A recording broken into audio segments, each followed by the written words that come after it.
Tapos na natin ilagay yung clutch housing, lalagay na natin tong clutch hub, clutch wheel, clutch lining, clutch plate, clutch holder, clutch spring.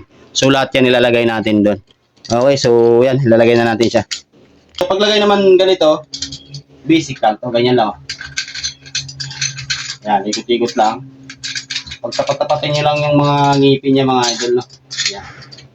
Okay, kasi paglabas ng kasa mga idol, meron nakahiwalay dito na isa na clutch lining.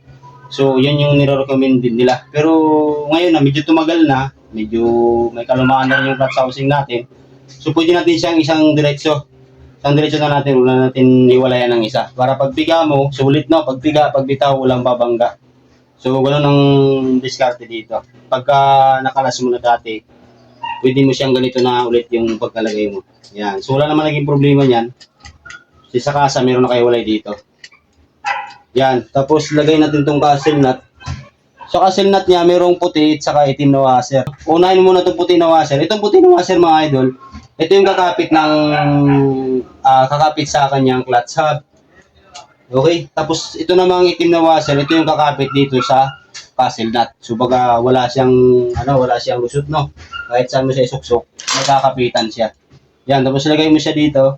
Ngayon, ang pahigpit nito mga idol ay paluwag. So, baliktad kasi itong yung ano nito, counter kasi yung mga ng mga rouser. So, lahat po ng rouser, no?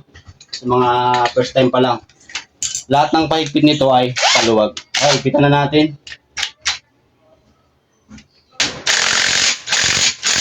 Okay. Yan, tapos sundan natin ito. Yung 10 mm. Ito naman ay pakanan. So, normal na bukas.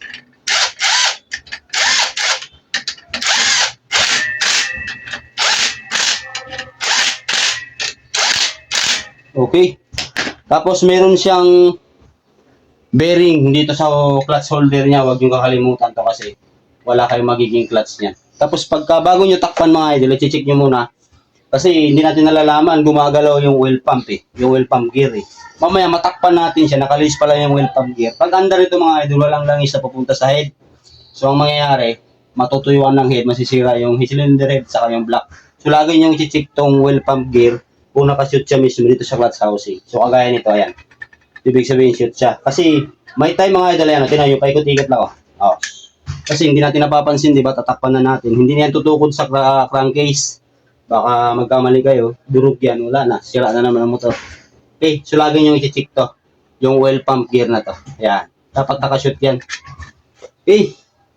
Yun, tapos yun na, tatakpan na natin siya. Okay.